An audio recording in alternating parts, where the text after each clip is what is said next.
5 years and 130 interviews have made Northeast Business Journal the place you go to for personal stories about people you know. They risk it all to start a business, and they just won't quit when things go bad. Welcome to Season 5 of the Northeast Business Journal. When Seymour Holtzman was the son of modest Luzerne County parents, he simply resolved to someday be a man of means. He never took his eyes off that ball, and today he's an international businessman, happily married for 60 years to a tiny woman he actually says he's afraid of, and proud father of kids any of us would be happy to have. It took a lot to talk him, and especially his wife Evelyn, into this interview. But here it is. I am a businessman, but more importantly, a good husband, good father, and great-grandfather. But you still haven't told me what your name is. Oh, Seymour Holtzman, excuse me. Sorry. I have gotten to know so much about you, Seymour, in the research. I thought I knew you, but I had no clue what your life has been like. You are a fascinating world traveler, international businessman. Why don't we in Wilkes-Barre, Scranton, Northeast Pennsylvania know much about you? Well, I prefer to keep a low profile if possible. Why? I guess for many, many years I was in the newspapers in our community, and after so many years, I thought that being somewhat anonymous is preferable. Well, what was the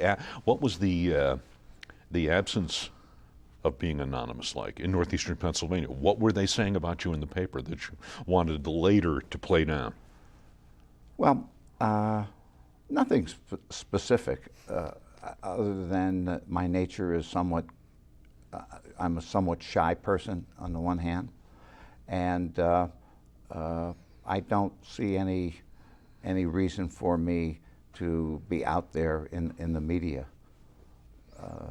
It's better to be more less known. Why then did you agree to this interview? Well, as you know, I have great respect for you. I happen to see some of your interviews that you've done that were really great. And when we had a discussion about another matter a few months ago, you brought up the subject, and I thought that it would be interesting. Perhaps the audience might learn something from all of my mistakes that I've made. And then, of course, I had to get my wife's blessing to be here. So thank you for inviting me. You've just skipped over a big part of the story. Thank you, by the way. I was not fishing for a compliment, but thank you for the nice words about the interviews and the work we do. But Evie, your wonderful wife, Evie, here's what you told me about Evie before we met just a couple of days ago. She's 100 pounds. Yes. And she is, and you're scared of her. That's right. What in the world does that mean?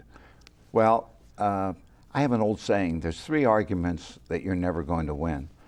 1 is with a customer, 2 is with your boss, and 3 is with your wife. So I'm just living by that, by my saying, so to speak. Yes, and you've done that since the beginning. We're going to talk about the beginning. This is a great story. Evie is a dynamite lady. She really is. I had a pleasure of a conversation with her. We're going to talk about her. But you're married how many years? Married 55 years. 55 years. And she was my first date when I was 16 years old. High school girlfriend. Yes. Uh-huh. And what happened she graduates high school, goes to Penn State, you go to Wilkes. Yeah. I went to Penn State after graduating from Myers High School, and in my freshman year my father got ill and died, so I had to come back home, and I enrolled at Wilkes. Evie is a year younger than I am, and she went to Penn State for 2 years, and then she came back to Wilkes-Barre in her junior year at Wilkes, and that's where we connected again. Let's see. You used a word to describe a couple years in between there. Well, I always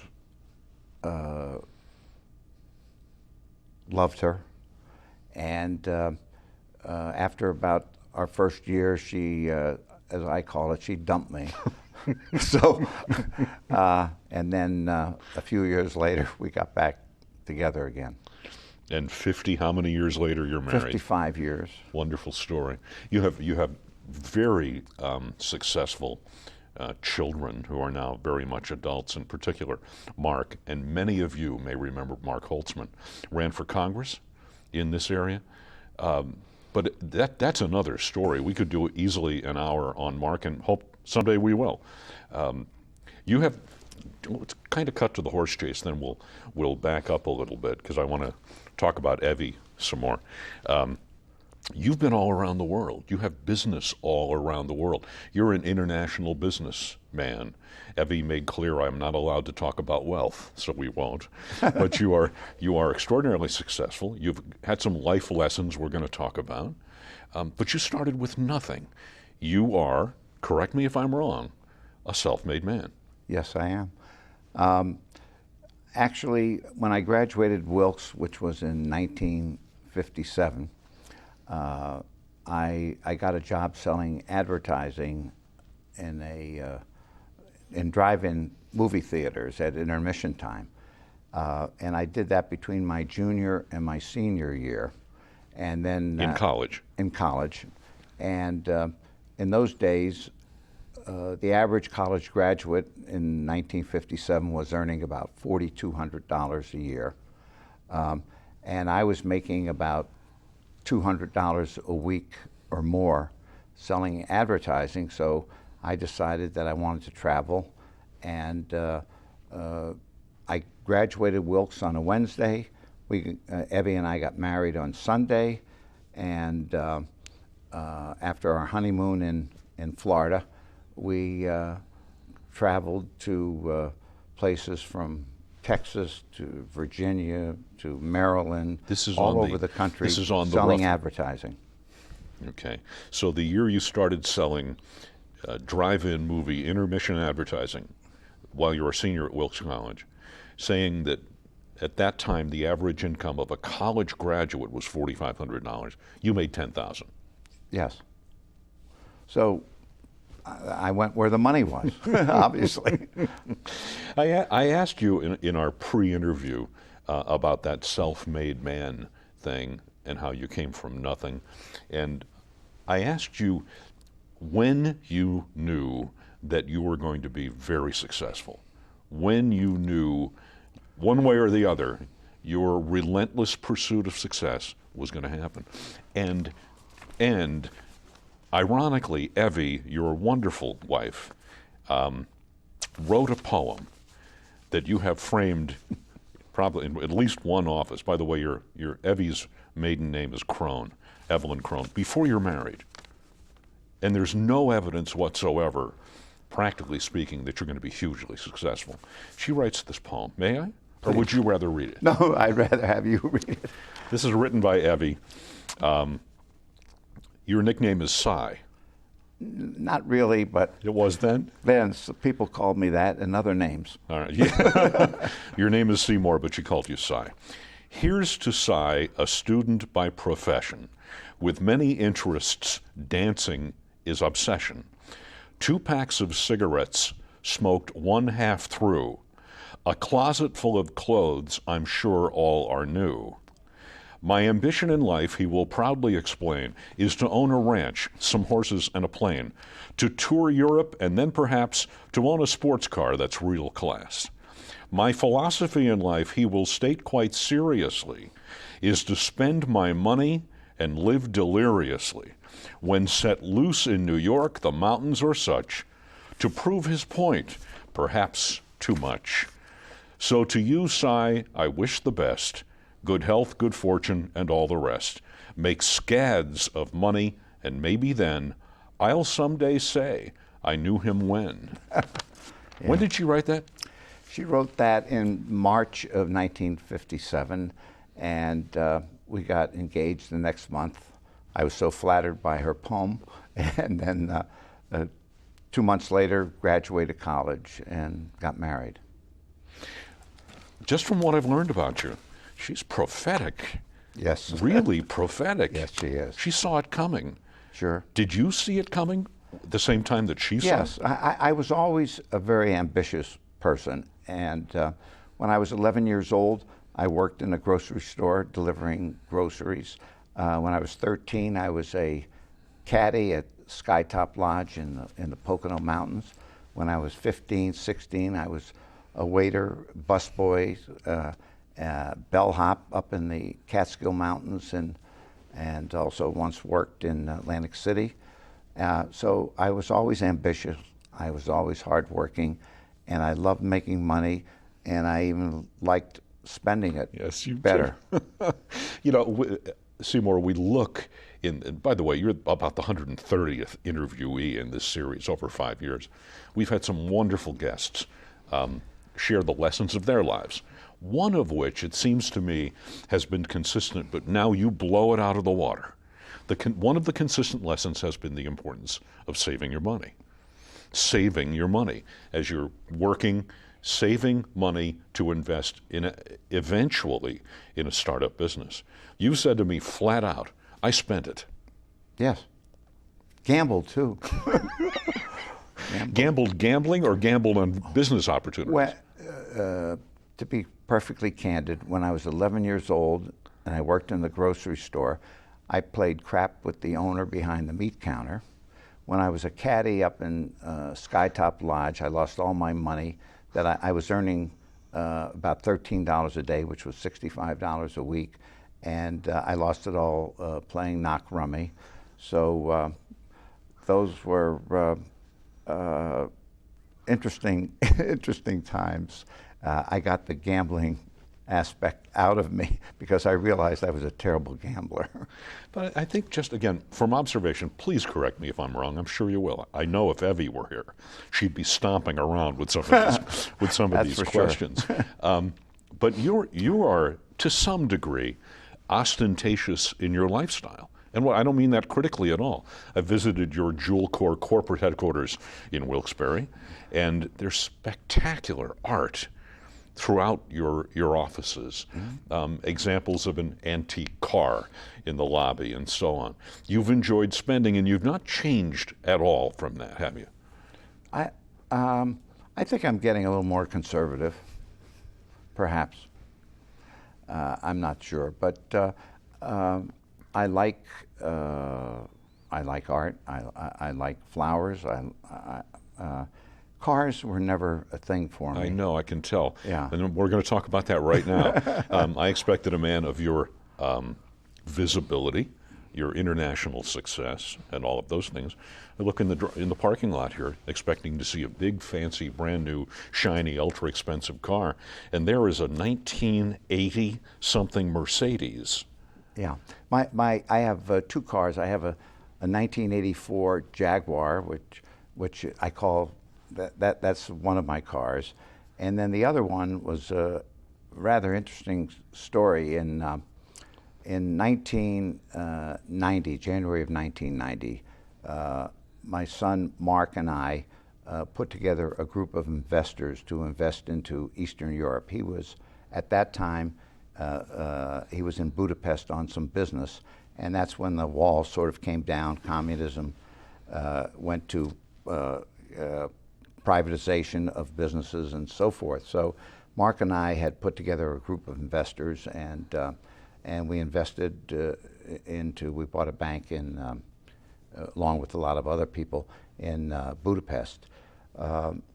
And my son Mark stayed in Budapest, lived there for 7 years. I went to Czechoslovakia, and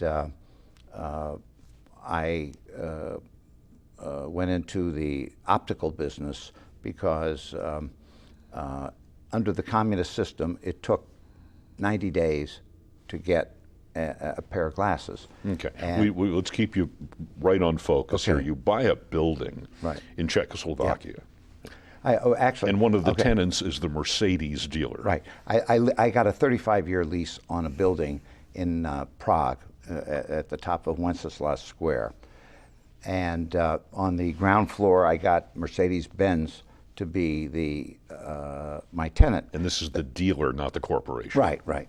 Okay. Yeah, and they put in $900,000 to fix up the floor because basically real estate was just dilapidated in the old Soviet Empire. So anyhow, after about 2 years, they didn't pay me my rent for about 6 months, and they went into bankruptcy. And again, this is the dealer in Czechoslovakia. So the question was, they owed me rent, and from my view, a landlord has certain rights as a lien in the United States, of course, on assets. At the same time, they owed money to the Czech tax authorities. Okay, I'm going to get right to the point because this will fly by. Okay. The reason you're driving a 1982 Mercedes car and it's parked in our 92. driveway. 1992. Oh, 92. It's I'm only sorry. 20 years old. Well, that's old enough. Sure. 1992 is because that was part of the settlement of money that was owed you in Czechoslovakia. Right. And the car, it took 7 years of litigation, and I have a little plaque on the car because my wife was on my case that why am I pursuing this legally? And I put a little medallion, on the glove compartment. It says, presented to Seymour Holtzman, compliments of the Czech and German governments.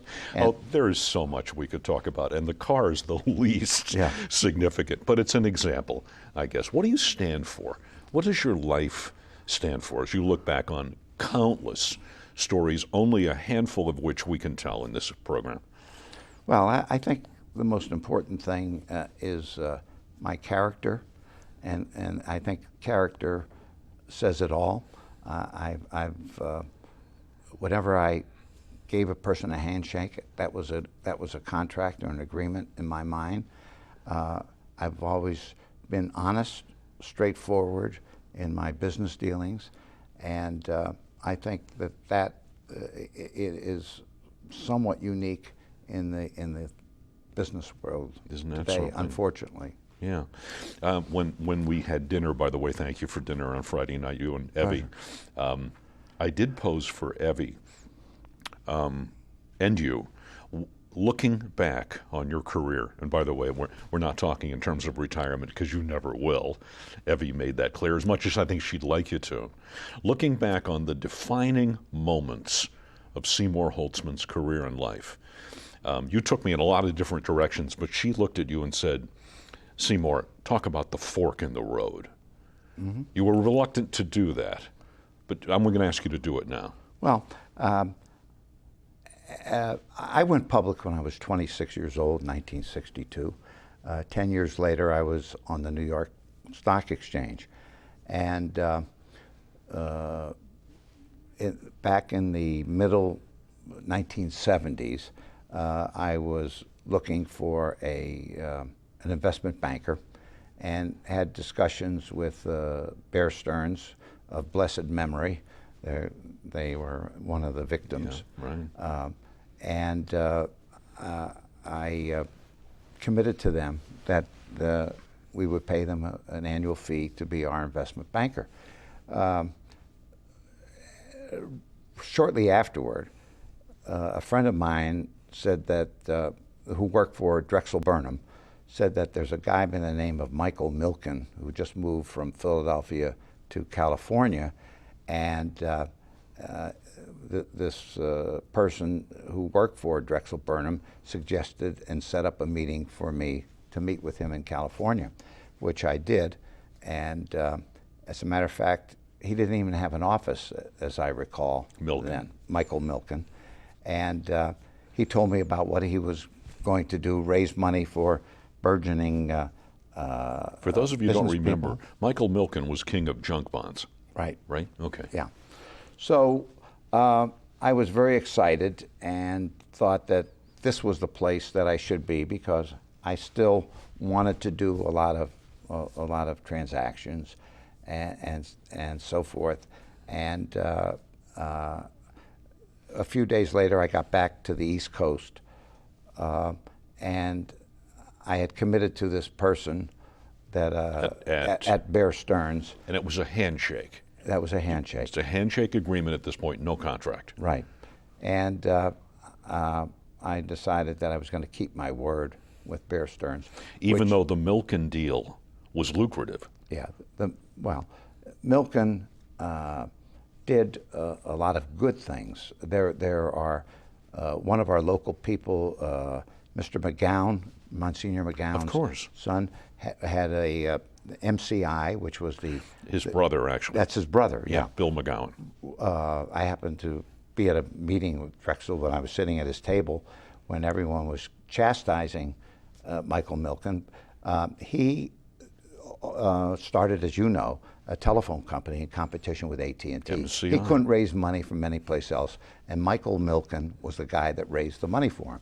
So notwithstanding the bad things that he did, there were certainly a lot of good things that he did for a lot of businesses, and there was a lot of successful companies that wouldn't be where they are if it weren't for him. The point of this is you're on Wall Street.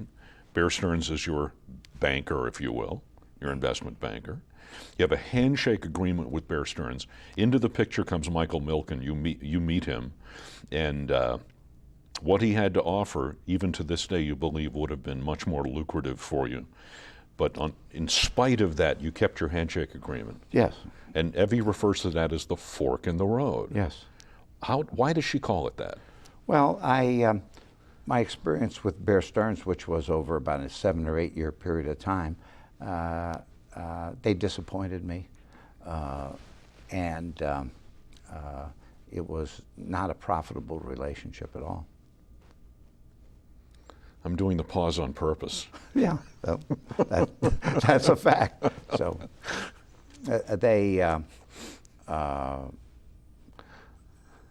there were just numerous transactions.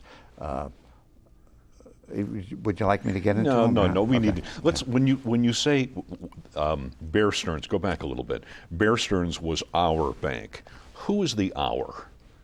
Well, I was on the New York Stock Exchange. I was the CEO and largest shareholder of Jewel Corp Incorporated. All right, now we get to the Jewel Corp piece. Right.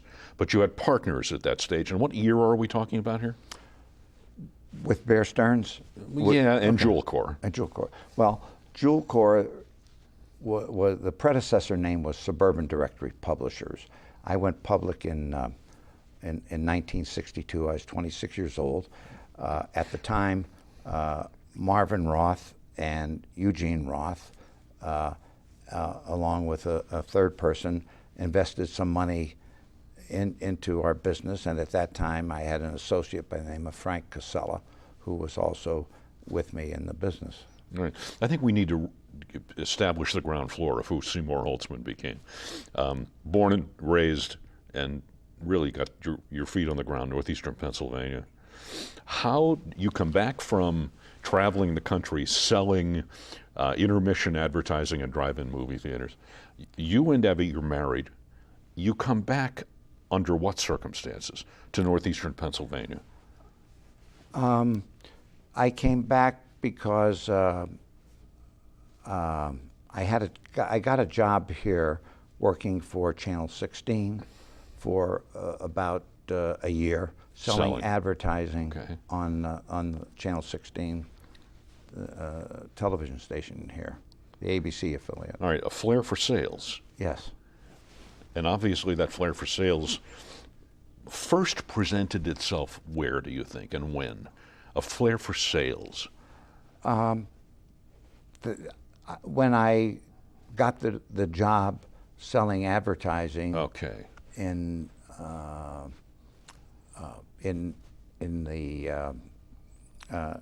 drive-in movie theaters, Yeah. Okay. So from that experience came confidence that you could sell. You come back from that, go to WNEP, sell advertising for about a year. Where do we go from there? I then got an idea about putting together telephone directories in large cities. The first one was Philadelphia. Philadelphia had a Yellow Pages for the city, and it had it for all of the suburbs. Yellow Page advertising is up until the internet business has been an extremely profitable, viable advertising medium. So the small communities, let's say Norristown, Pennsylvania, if they wanted if the taxi company wanted to get an ad in the telephone directory, it was prohibitively costly. So we put together small directories for, let's say, Norristown, Upper Darby, and all of these smaller areas, and put out a telephone book with Yellow Page advertising. Which you sold. You Yes. and your people sold the advertising. Yes. Now, of course, you needed to get these published, right? Printed. Printed. Is that where it all comes together with Suburban Publishing? Yes. So at the same time, we bought a little printing press. I think it must have cost, I don't know, $500. It was, and we hand collated the directory. Who's we at this time? Well, at that time, Frank Casella was a partner with me. I had about 3 or 4 college friends Okay. that joined me. And the printing press, you're selling in Philadelphia, suburban Philly, Yeah. but the printing press is here, isn't it? Yes. Where first- here? In 40 Fort, on Okay. Wells Avenue in 40 Fort. So you kept that printing press pretty busy, didn't you? Yes. Yeah. And you had to get bigger. Yeah. And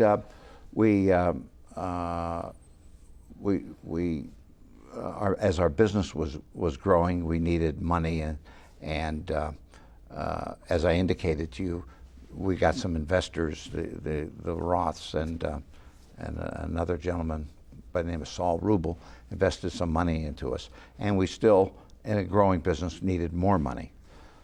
So I got the idea of trying to go public. In 1961 was a time in the stock market where what's called new issues, new companies, startup companies, could raise money in the financial markets. And I went to Wall Street. Sometimes it's nice to be dumb, and I just went knocking on doors on Wall Street and said, I'd like to go public, I'd like to raise some money. And I actually found a blind and deaf underwriter. When I say he was blind, he couldn't see. He had a cane. He had one girl working in the office. He had hearing aids on both ears. He had the first telephone amplifier. This is 1961. And after about 4 or 5 months, he raised $300,000 for us by selling stock. At that time, my annual sales were $203,000 a year. And this wonderful man raised $300,000, which really was, the key point, the sine qua non, so to speak. The reason for us to go on in business was That money. A key turning point? Yes. Absolutely. And that was for Suburban Publishing? Yes. All right. So what do you do with the $300,000? Bought a bigger printing press, and we opened up an office. We had one in Philadelphia. We opened up another office in Washington, D.C. And from there, back in the 60s, a word was coined called conglomerate, which really meant that public companies could go out and buy businesses in other industries. So I had an investment banker who, by the name of Cantor Fitzgerald, that I had met, and today they were one of the victims of 9/11. Yeah, right. And Bernie Cantor was really a mentor, helped us go out and buy companies. Our stock moved up, and we looked at different businesses to get into, and we focused on the jewelry and the watch business. So this is the beginning of being in jewelry and watches. Yes, yeah. That was in about late 1960s. So. And why did you make that choice? Why jewelry and watches? Well, I was basically, people in the printing business are usually second and third generation people. I graduated with a degree in accounting, so I felt comfortable with whatever the business was, and I took a look at the jewelry business, and it excited me because it was gold, diamonds, watches, and the business was highly fragmented with a bunch of moms and pops businesses in New York. So we acquired about 6 companies in a period of maybe a year and a half.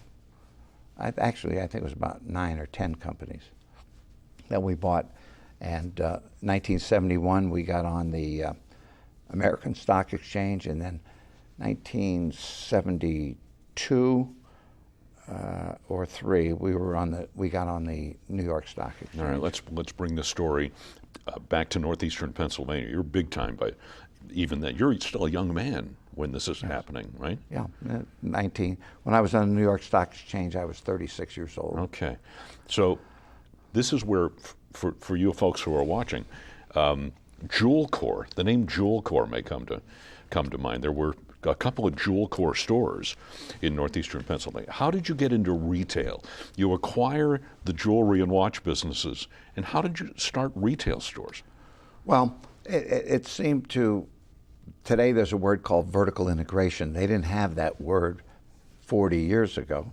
But since we bought a company that produced catalogs, for example, like Bartikowski's here, right. had a catalog, and we bought a company in Miami that produced catalogs and sold it to people, not to Bartikowski, but to people like Bartikowski all over the country. So then we were in a position, we got the printing business through our printing plant, which was up in Exeter. And then obviously we were manufacturing jewelry, so we were able to sell our products to the catalog companies. And then we bought a company in Fort Lauderdale, which was a company like Bartikowski, jewelry and some giftware and small appliances and so forth. So it was just part of a vertical So your first transition. retail store was not Jewel Corps in northeastern Pennsylvania? No, it was in Fort Lauderdale, but we had stores pretty much all over the country. How many did you have? Well, at one time we might have had, I don't know, 40 stores or something like that. This is under the corporate umbrella of Suburban Publishers? Well, we changed the name in 1971 to Jewel Corps because it was a better description of our business. All right, so when you had Jewel Corps in Wilkes-Barre and Scranton, there were many other stores. Yes. Okay. What got you out of that business? Well, I was in it for probably 17 or 18 years. And we had competition, a company called Service Merchandise and another one called Best Products. And what happened was in the 70s, the retail concept was catalog showrooms. That was it. When it got into the 80s, and when it got into the 80s, it became like category killers. Toys R Us, we were selling toys. Best Buy, they're selling appliances. Sports Authority, they're selling sports. So so much of the merchandise that we were selling in the Jewel Corps stores, we just couldn't compete with people, as I call them, category killers. So that's how we exited. At this the point, business. Jewel Corps is a public company. Yes. What percentage of the stock does Seymour Holtzman own at that time? When we went public, I owned about 25%. Somewhere along the way, when we had more underwritings, all the shareholders get diluted, so I was down to about 10%. And then later on, I bought stock and got back to 25%. When in this story do you buy out your partners? In 1988, I did a leveraged buyout, which was Credit Suisse and Metropolitan Life were my partners. I owned 55% of the company, and they owned 15 and 30%, 45%. I think you've told me, I hope I don't cross over a line here, but I don't think I will. A lot of this is about the lessons we learn, lessons Seymour Holtzman has learned. You bought out your partners because I think one of them was perhaps too conservative, kind of stood in the way of your ambitions. We don't need to talk about names here, but you've described it as one of the pivotal turning points. I had a friend that I went to college with, and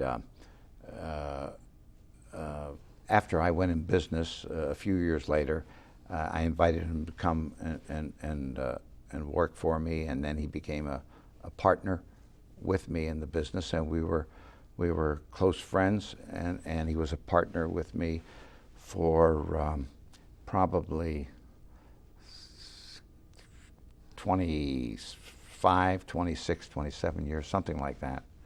And it just came to a point in time where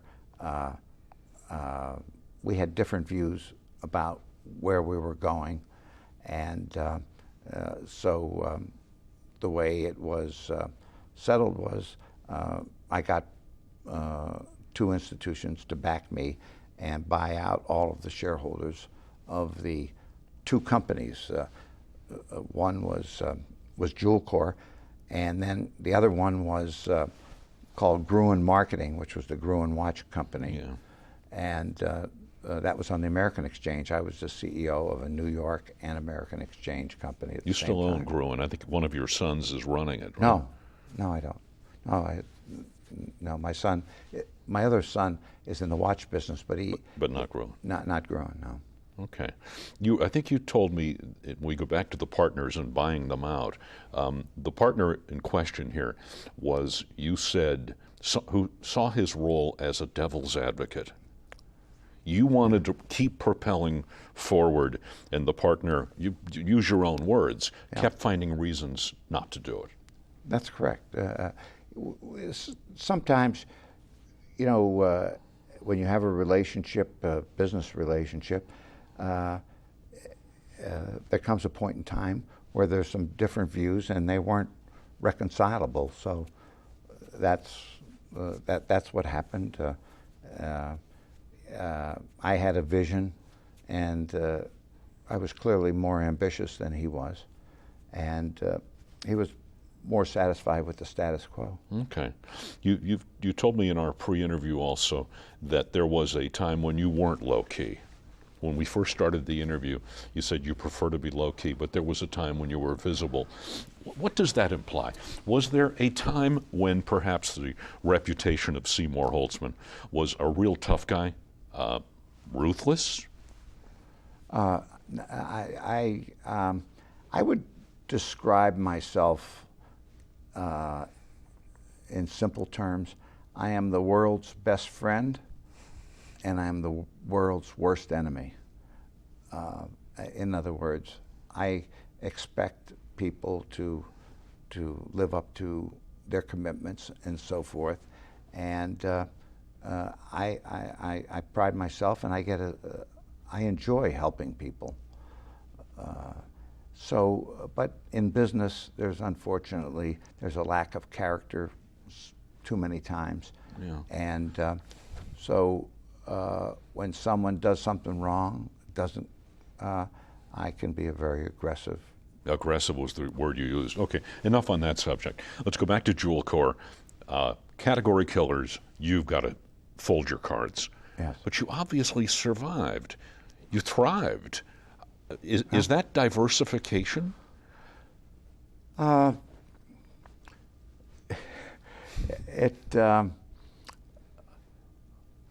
we both know, we went through a lot of economic times. 1975 was troublesome in the late 1980s, and there were different business cycles.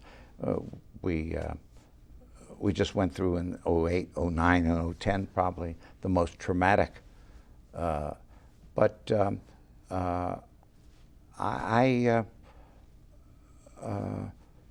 sometimes in the middle of a calamity, you can find the best opportunity. So when there's problems, it can be a good opportunity.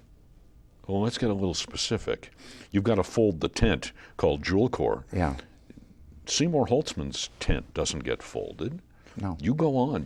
Okay, so what do you mean sometimes in adversity you find opportunity? Yeah. What you're talking about? Well, I mean,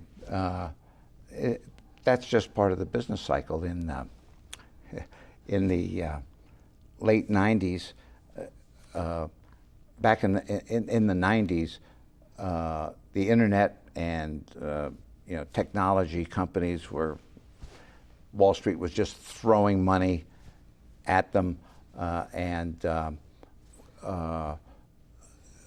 so many companies failed, and I bought up a lot of the failures. On the other hand, one of my ideas, there's a company called Chuck E. Cheese. I don't know Yes, if you of know course. Chuck E. Cheese. Sure. Okay. So I thought that was a terrific business, and I like games, and I had the first Pong and Pac-Man and all that stuff. So I decided that I wanted to go into that business. I hired a bunch of people from Disney. We had a 25,000 square foot plant in Van Nuys, California, and we made robots, and we opened up a store in, the first one we did was in Atlanta, then Hollywood, Florida, and we sold franchises and so on and so forth. And along came too much competition. The video games hit a bad cycle, and I lost a lot of money. So So it wasn't perfect. You got in on time. You didn't get out on time. Yeah, that's the happened game, to isn't me it? a lot. Well, let's talk a little bit about that, because you have a storybook career, at least it would seem on the outside. But I guess nobody really does. Storybook, perfection. There are lessons along the way. Talk a little bit about lessons along the way that weren't the way you would have had them turn out. Well, that was one mistake. I don't think we have enough time in this interview for me to describe all the other mistakes that I've made. But my winners and my successes, were bigger. Outnumbered. Outnumbered. Okay. I want to talk about Mark and your visibility politically. I really do want to do that. But there are some things we haven't gotten to yet. There's a current story. We talked about Friday night at dinner. And if you go to the website, SeymourHoltzman.com, Yes. there's a lot we're not going to get to in this interview. But you and your son, Mark, had, in the last year, couple of years, attempted to set up a new business, a partnership in India, in pharmaceuticals. Yeah. And it's on the website. There's a picture of Seymour Holtzman, his son Mark Holtzman, and a tall gentleman who's a government official, a president? That might have been I think that was the president of Rwanda. All right, well, let's stay with the pharmaceutical story. What is that? What happened was a friend of mine from Florida, who's a medical doctor who has a diabetic company, he and I spoke about pharmaceutical opportunities in underdeveloped and emerging countries. So my son Mark, who has been an investment banker and has had a very interesting career, so he happens to be very friendly with President Kagame of Rwanda, who was a friend of his for a number of years. So we partnered up with an large Indian pharmaceutical company, and the plan was to manufacture pharmaceuticals in Rwanda. Was the first country. Rwanda, the average life expectancy is 46 years old. 30% of the pharmaceutical supplies that they buy are counterfeit or just sugar and so on. So we partnered up with this Indian pharmaceutical company for the purpose of building a pharmaceutical manufacturing facility in Rwanda. The government agreed that all of their purchases would come through this manufacturing, this company, and the government was going to be our partner in it, as was their Social Security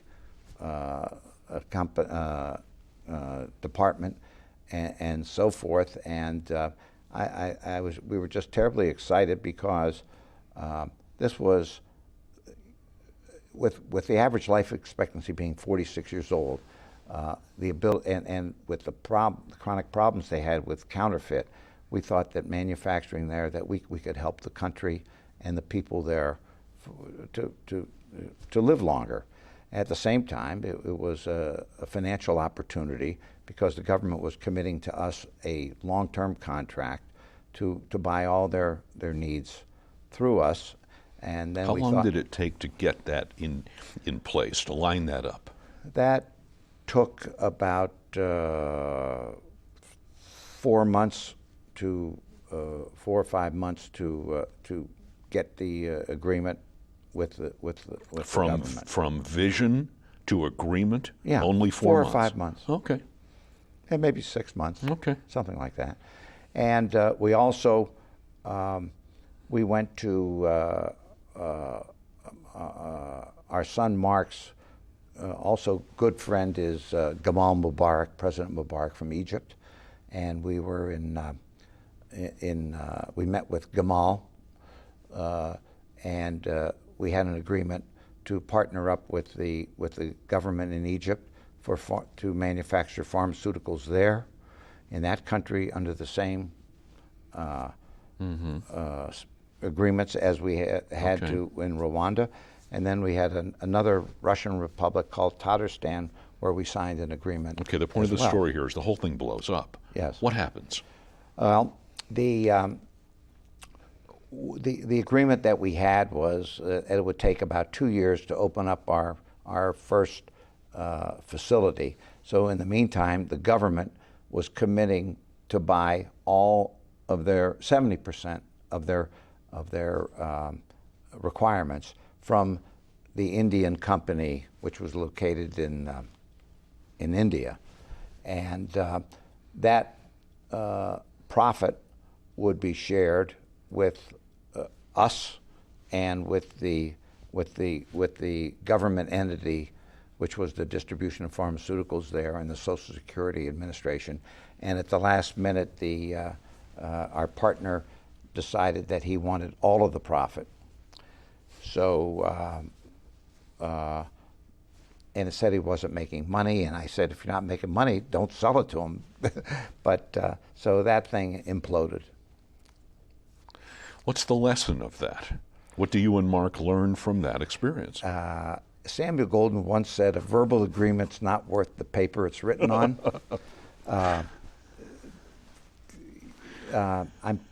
One of my faults is I trust people too much. Yeah. My wife will tell you that. And so when you have an agreement, you should try and memorialize it as quickly as Piece possible. of paper. Because Yeah. some people, don't live up to what the agreement was supposed to be. One of the other things your lovely, energetic wife, Evie, told me about you is he is shoulda, woulda, coulda. Yeah. And I found that very interesting, and I kind of asked her what she meant. And she said you are the personification of a restless soul, restless man. You're doing deals as we sit here. Yes. And yet, how old are you? 77. You're 77. You'll never stop doing deals, will you?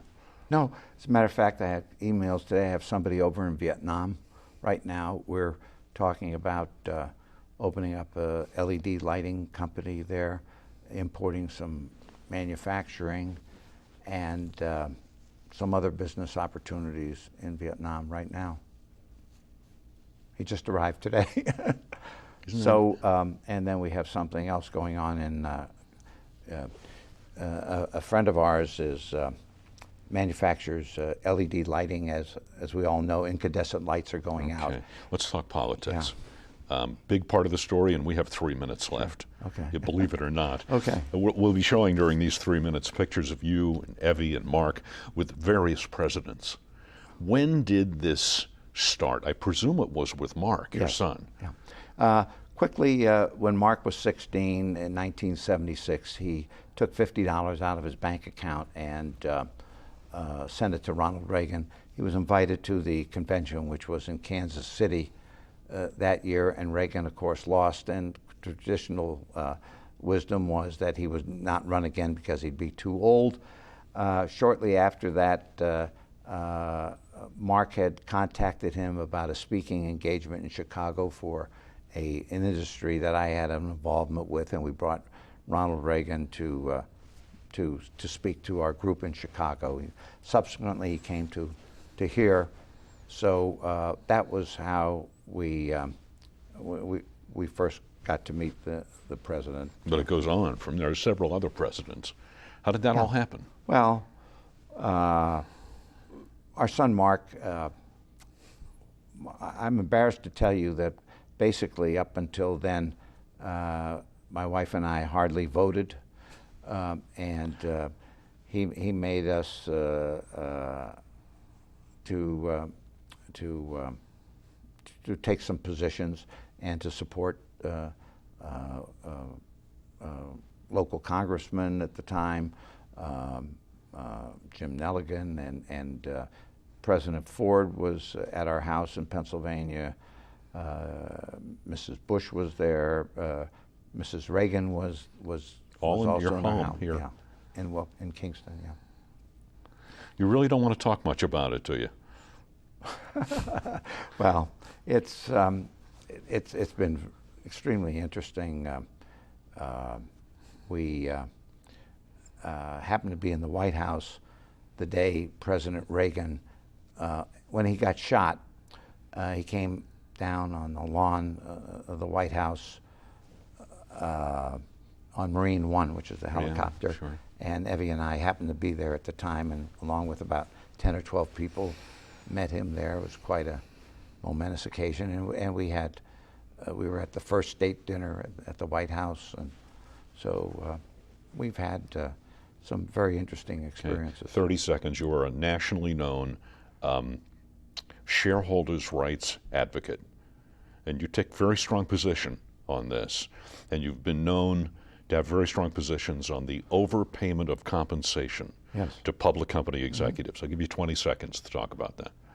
Well, I think that there's legislation now that really is, they have a thing called say on pay. So shareholders now have an ability to have a voice in executives' compensation, and that only happened, maybe 4 or 5 years ago. You're a fascinating guy. Pleasure. Thanks for coming in for the interview. Thank you so much. Appreciate it. Next week, our Northeast Pennsylvania Business Journal series continues with repeats of this season 5. Nothing WVIA has done quite matches your response to this series. So we really appreciate your watching, nominating people for these shows, commenting on, and supporting our work. In 5 years, we've done 135 interviews with Northeast Pennsylvania women and men, owners of businesses large and small, many of them very reluctant to do the interview, but in the end, glad they shared interesting lives with you. Thank you.